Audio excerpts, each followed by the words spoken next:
Hello everyone, most welcome. तो चलो आज का क्लास स्टार्ट करते हैं। आज का क्लास बहुत ही स्पेशल है क्योंकि आज हम फाइनल रिवीजन करने वाले हैं अपने बिजनेस स्टडीज़ का। एंड आज के क्लास में हम शुरुआत करते हैं पहले तो केस स्टडीज़ से। ओके, तो बिना टाइम वेस्ट के लेट्स स्टार्ट।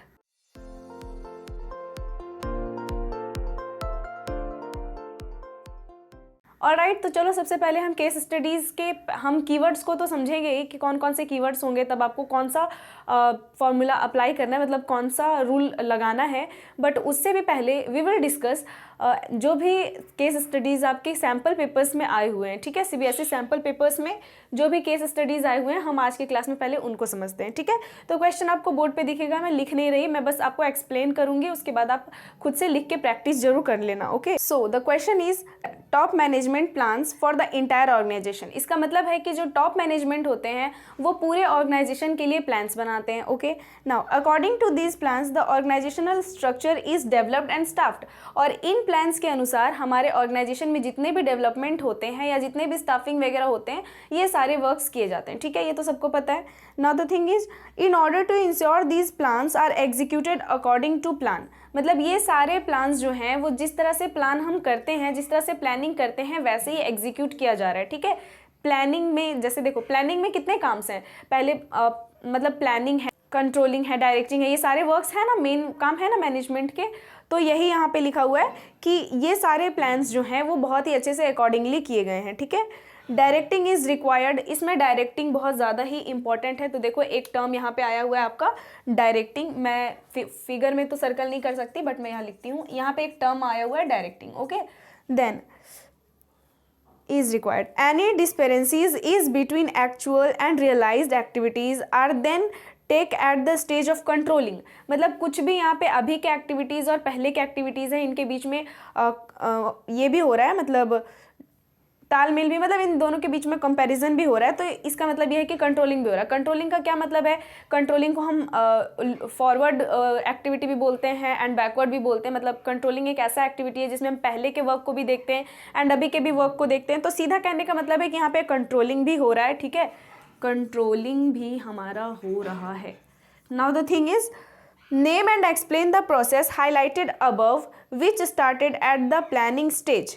मतलब name and explain the process highlighted above, मतलब यहाँ पे जो भी प्रोसेस किया जा रहा है, जो भी प्रोसेस यहाँ पे दिख रहा है, जो भी प्रोसेस यहाँ पे हो रहा है उसका आपको नेम लिखना है, planning stage itself and implicate and inherent in all the functions of management in an organisation. और सारे फंक्शंस में, मैनेजमेंट के सारे फंक्शंस में ये एप्लीकेबल हैं, सारे फंक्शंस में ये हो रहा है।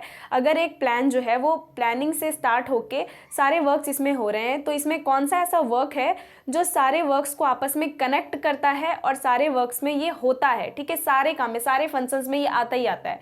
तो जल्दी बताओ, एमसीक्यूज वाले क्वेश्चन में भी ये क्वेश्चन था, मतलब ये इसका जो आंसर है ना वो एमसीक्यूज वाले क्वेश्चंस में भी मैंने एक बार आपको बताया था, अभी जो रिसेंट वीडियो हमारा था, ठीक है। तो इसमें क्या है आपका कोऑर्डिनेशन, क्योंकि यहाँ पे सारे काम हो रहे हैं सिस्टमेटिक वे में।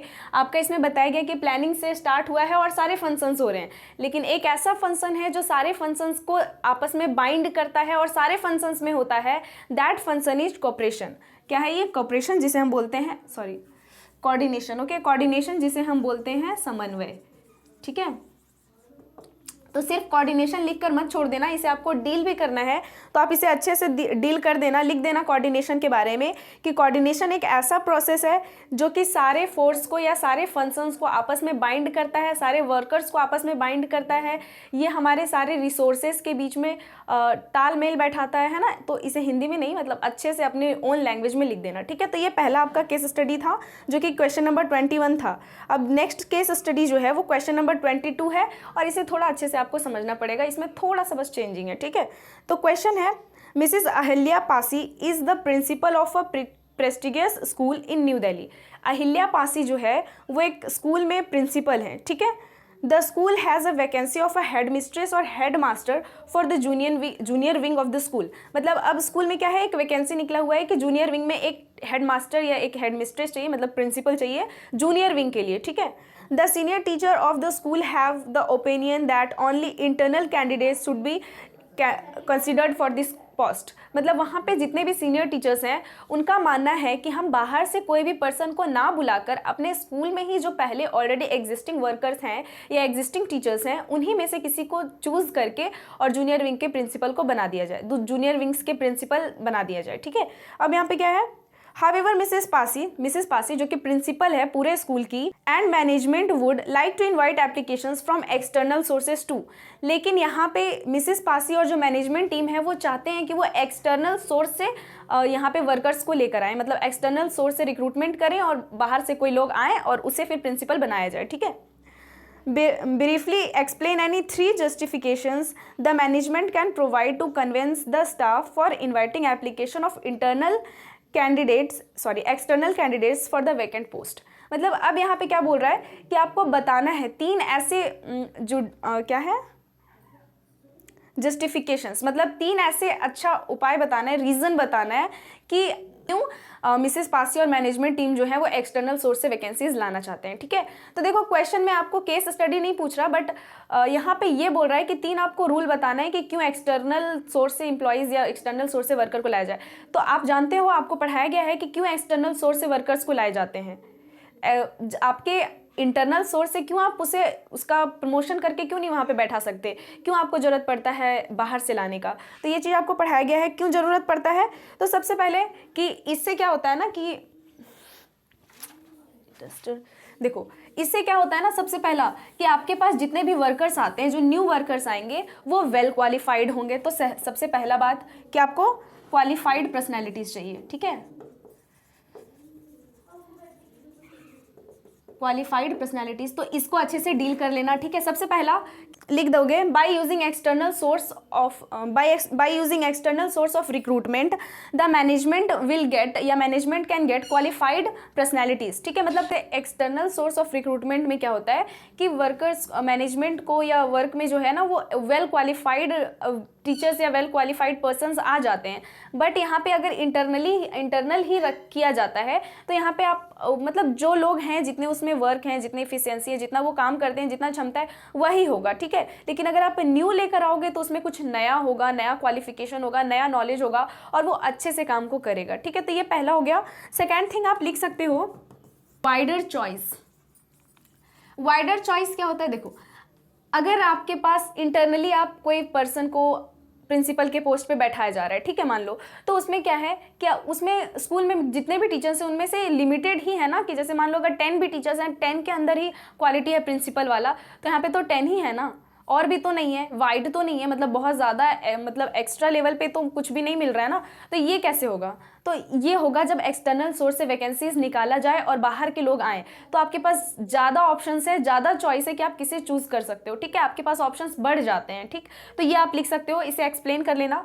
थर्ड नंबर आपका आता है कॉम्पिटिटिव एडवांटेज। यहाँ पे क्या होता है कि जो न्यू लोग आते हैं, जैसे कि जो पहले के लोग हैं, उनके बीच में उतना कंपटीशन नहीं रह जाता है ना, मतलब उसमें आप जैसे उनको आप उसमें आप क्या कंपटीशन करवा के किसे बैठाओगे, आप तो जान ही रहे हो कि कौन क्या है, मतलब किनको ये पोस्ट मिलना चाहिए, किनको नहीं मिलना चाहिए, तो चल ही रहा है। बट यहाँ पे क्या है कॉम्पिटिटिव एडवांटेज, कि आपके पास अगर लोग आएंगे तो आप उसमें से कॉम्पिटिटिव मतलब एक कॉम्पिटिशन हो जाएगा लोगों में कि नहीं मुझे चाहिए, तो वो अपने आप को ज़्यादा क्वालिफाई कर पाएंगे, मतलब अपने आप को ज़्यादा अच्छा से प्रेस कर पाएंगे आपके सामने, है ना। तो ये कॉम्पिटिटिव एडवांटेज जिसमें आता है। एक पॉइंट आप इसमें और लिख सकते हो कि जो पहले के लोग होते हैं, जो स्टार्टिंग से ऑलरेडी काम कर रहे हैं, वो थोड़ा सा कम हो जाते हैं अपने काम के प्रति, मतलब थोड़ा सा उनमें ना मतलब लेवल कम हो जाता है काम करने का उनका। लेकिन जो पहले से लोग यहाँ पे ऑलरेडी जो पहले से जो लोग हैं उनका लेवल कम हो गया, ठीक है, वो अब काम उतना अच्छे से नहीं कर रहे, उनका फ्रेश मेंटालिटी नहीं रहा। बट अगर बाहर से लोग आ रहे हैं तो वो अच्छे से काम करेंगे, अपने आप को अच्छे से प्रूव करना चाहेंगे कि नहीं वो अच्छे हैं इस पोस्ट के लिए, वो अपने आप को ज़्यादा टाइम देंगे। तो ये आपका इसमें और भी आप ऐड कर सकते हो। तो इन सभी पॉइंट्स को डील कर लेना एटलीस्ट, ठीक है, क्योंकि अभी उतना टाइम नहीं है कि मैं आपको डील करके बताऊं, बिकॉज 2-3 क्लास आज लाने हैं तो बिल्कुल मेरे पास टाइम नहीं है। सो आप इसे अपने से कंप्लीट कर लेना, ठीक है। अब हम थोड़ा की पॉइंट्स को समझते हैं, कीवर्ड्स को समझते हैं कि कौन कौन से कीवर्ड्स में आपको कौन कौन सा टॉपिक चूज करना है। ओके, ऑलराइट, तो मैंने यहाँ पे सारे कीवर्ड्स को लिख लिए हैं, ठीक है। इस साइड पे हमारे सारे कीवर्ड्स हैं, जिसे आप बोलोगे कीवर्ड्स, एंड इधर पे सारे फंक्शंस हैं या फिर टाइप हैं, ठीक है। कीवर्ड और फंक्शंस आप इधर लिख सकते हो, ठीक है। फंक्शंस ठीक है, देखो यहाँ पे क्या है, सबसे फर्स्ट जो मैंने लिखा है that is vertical movement of employees, vertical movement of employees along the organisational structure, मतलब ऑर्गेनाइजेशंस में ही एम्प्लॉयज़ को जो है वो वर्टिकल, मतलब उसे प्रमोशन कर दिया जा रहा है, उसे वर्टिकल मूवमेंट हो रहा है। तो वर्टिकल मूवमेंट क्या होता है कि एम्प्लॉयज़ को मतलब थोड़ा सा उसका जो पद है वो थोड़ा सा बढ़ा दिया जा रहा है, तो ये आपका आता है प्रमोशन के अंदर। ठीक है, देखो यहाँ पे मैंने प्रमोशन लिख दिया है। अब क्या है, देख लो ये सारे कीवर्ड्स हैं जो कि आपको केस स्टडीज़ में आ सकते हैं एंड आपको समझना है कि कहाँ पे कौन सा लगेगा। ठीक है, कहाँ पे प्रमोशन हो रहा है, कहाँ ट्रांसफ़र हो रहा है, कहाँ पे क्या हो रहा है, ये आपको पता चलेगा इन सब चीज़ों से। ठीक है, तो यहाँ पे क्या है next, horizontal movement of employees along the organisation. अब इसमें क्या है, हॉरिजॉन्टल होता है, इसमें ऐसा मूवमेंट होता है। ठीक है, एक काम से दूसरे काम में भेज दिया। ठीक है, इस तरह का मूवमेंट जो है ये आपका कहलाता है ट्रांसफर। ठीक है, next is familiarising new employees with organisation, मतलब जो कुछ न्यू एम्प्लॉयज़ हैं उनको फैमिलाइज करना। ठीक है, उनका इंट्रोडक्शन वगैरह करवाना, काम कैसे करना है ये सब बताना, थोड़ा हल्का फुल्का। ठीक है, काम कैसे करना है वो तो ट्रेनिंग हो जाएगा, बट उनको फैमिलाइज करना कि आपको काम ऐसे करना है, इसके इन्वायरमेंट से उसको मेल मिलाव करवाना, वो आपका हो जाता है ओरिएंटेशन और इंडक्शन ट्रेनिंग। क्या होता है वो, ओरिएंटेशन और induction training. Okay, the thing is next, training through collaboration between educational institute and business organisation, मतलब बिजनेस ऑर्गेनाइजेशन जो है वो किसी एजुकेशनल इंस्टीट्यूट से कोलैबोरेट कर लेता है कि चलो मैं अपने प्लेस से कुछ वर्कर्स को अपने भेजूंगा और आपको उसे ट्रेनिंग देना है, उसे अच्छे से मतलब तैयार करना है, तो ये आपका कहलाता है इंटर्नशिप ट्रेनिंग। क्या कहलाता है, इंटर्नशिप ट्रेनिंग। ठीक है, देखो मैंने लिख दिया है। Next thing is executive function, तो एग्जीक्यूटिव फंक्शन डायरेक्टर्स का होता है। ठीक है, तो ये डायरेक्टिंग के अंदर आएगा। देन है आपका इन्फ्लुएंस एम्प्लॉयज़ को इन्फ्लुएंस करना, तो ये लीडर का काम है, लीडरशिप में आएगा। ओवरसीइंग एम्प्लॉयज़, मतलब एम्प्लॉयज़ को ओवरसी करना, मतलब ऊपर से देखना कि वो काम कैसे कर रहे हैं या नहीं कर रहे। तो ऊपर से देखना मतलब क्या, खड़े होकर ऊपर से देखना नहीं, मतलब ऊपर वाले पोस्ट के लोग जो हैं वो देखते हैं कि वो काम ठीक से कर रहे हैं या नहीं कर रहे, तो इसे हम बोलते हैं सुपरविजन। क्या बोलते हैं, सुपरविजन। ठीक है, सुपरवाइजर्स लोग ज़्यादातर ये करते हैं, मतलब सुपरवाइजर्स का काम है ये। देन है स्टिमुलेटिंग एम्प्लॉयज़, स्टिमुलेट करना एम्प्लॉयज़ को, मतलब काम के प्रति उन्हें और ज़्यादा जागरूक करना कि वो काम अच्छे से करें, सो दैट कि अगर वो अच्छे से करेंगे तो उन्हें अच्छा रिटर्न मिलेगा, तो ये आपका कहलाता है मोटिवेशन। ठीक है, ये मोटिवेशन में आएगा। Then the thing is backward and forward looking function, तो हमें बहुत ही अच्छे से पता है कि backward and forward looking functions जो हैं वो प्लानिंग होते हैं एंड कंट्रोलिंग होते हैं। तो यस, ये क्या होंगे, प्लानिंग, क्या होंगे ये, planning and controlling. Okay, now the thing is blueprint of financial activities. ठीक है, फाइनेंशियल एक्टिविटीज़ का ब्लूप्रिंट तैयार करना, फाइनेंशियल एक्टिविटीज़ का ब्लूप्रिंट तैयार करना। तो ब्लूप्रिंट तो पता ही है कि एक ऐसा हम तैयार करते हैं स्ट्रक्चर जिसमें हम लिखे होते हैं कि हम कौन कौन से फाइनेंशियल एक्टिविटीज़ होने वाले हैं या कौन कौन से होने चाहिए, सो दैट कि बिजनेस ऑर्गेनाइजेशन के लिए अच्छा हो। तो वो आपका होता है फाइनेंशियल प्लानिंग में। क्या होता है, फाइनेंशियल प्लानिंग का काम है ये, फाइनेंशियल मैनेजमेंट में हमने पढ़ा है इसे, ये फाइनेंशियल प्लानिंग का काम है। देन की रिजल्ट एरियाज, ठीक है, ये आपके CPC हैं, critical control point. Then decision affecting growth, financial risk and profitability of business, मतलब एक ऐसा डिसीजन जिससे किसी भी ऑर्गेनाइजेशन का ग्रोथ पे प्रभाव पड़ेगा। ठीक है, फाइनेंशियल रिस्क होगा एंड प्रॉफिटेबिलिटी, प्रॉफिट जो है वो ऑर्गेनाइजेशन का प्रॉफिटेबिलिटी जो है वो बढ़ेगा। तो ये आपका कैपिटल बजटिंग सिस्टम डिसीजन कहलाता है, मतलब कैपिटल जो है वो कहाँ से आए, रेट्स मतलब डेट से आए, इक्विटी से आए, तो ये वाला डिसीजन जो है कैपिटल बजटिंग डिसीजन वो किसी भी ऑर्गेनाइजेशन के ग्रोथ को, फाइनेंशियल रिस्क और प्रॉफिटेबिलिटी को अफेक्ट करता है। Decision affecting liquidity and profitability, liquidity की बिजनेस ऑर्गेनाइजेशन में जो है वो कितना लिक्विड टर्म है। ठीक है, मतलब कितने टर्म में वो किसी भी चीज़ का पेमेंट कर सकता है शॉर्टेस्ट, तो वो आपका हो जाता है शॉर्ट टर्म इन्वेस्टमेंट डिसीजन, या फिर आप इसे वर्किंग कैपिटल डिसीजन भी बोलते हो। ठीक है, शॉर्ट टर्म इन्वेस्टमेंट डिसीजन और working capital decision. Now the thing is decision affecting financial risk and profitability, इसमें क्या होता है, फाइनेंशियल रिस्क आ रहा है एंड प्रॉफिटेबिलिटी दोनों आ रहा है। क्या है, कैपिटल स्ट्रक्चर डिसीजन है, गलती से मैंने बजटिंग लिख दिया। कैपिटल स्ट्रक्चर डिसीजन की कैपिटल का स्ट्रक्चर कैसा हो। ठीक है, ये सिमिलर टू बजटिंग है। ठीक है, now the thing is decision that relates to fund requirements both in terms of quantum as well as timing, मतलब कौन से फंक्शंस, मतलब कौन कौन से चीज़ें आनी चाहिए आपके ऑर्गेनाइजेशन में, कौन कौन से फंड रिक्वायरमेंट्स हैं, सो दैट कि आप अच्छे से क्वांटम मतलब कि क्वालिटी प्रोडक्शन कर सको और सही टाइम पे कर सको और उसका टाइमिंग भी करेक्ट हो। तो ये भी आपका आता है फाइनेंशियल प्लानिंग में। तो फाइनेंशियल पी मैंने लिखा है शॉर्ट में, थोड़ा समझ जाना, ठीक है। Then the thing is new issue market. तो आप ही बताओ कौन सा ऐसा मार्केट है जहां पे हम सिक्योरिटीज को न्यूली इशूड सिक्योरिटीज हमें मिलता है और सिक्योरिटीज वहां पे फर्स्ट टाइम न्यूली इशूड होता है। तो आप सभी को पता है, बहुत ही अच्छे से पता है कि ये मार्केट है हमारा प्राइमरी मार्केट, जहां पे जितने भी सिक्योरिटीज इशू किए जाते हैं वो फर्स्ट टाइम इशू होते हैं, ठीक है, पहली बार इशू किए जाते हैं, तो वो है primary market. Then the decision is market for existing securities, मतलब पहले से इशू मार्केट है उसे फिर से इशू करेंगे। देखो न्यू इशू मार्केट में क्या होता है कि companies to investors, companies issue करते हैं, इन्वेस्टर्स परचेस करते हैं, कंपनी पहली बार इशू करते हैं, इन्वेस्टर्स परचेस करते हैं। वेयर सेकेंडरी मार्केट में क्या होता है कि इन्वेस्टर्स ही इशू कर रहे हैं, दूसरे इन्वेंटर्स परचेस कर रहे हैं, ठीक है, तो वो आपका कहलाता है market for existing securities, secondary market. Okay, now the thing is right to gain knowledge and be well informed consumer throughout life, मतलब एक ऐसा कंज्यूमर का राइट जिसमें कंज्यूमर का एक ऐसा राइट जिसमें उसे प्रोडक्ट के बारे में सब बहुत अच्छा से जानकारी मिले और वो उसे यूज़ करके सेटिस्फाइड भी हो, तो ये आपका होता है right to education, right to consumer education.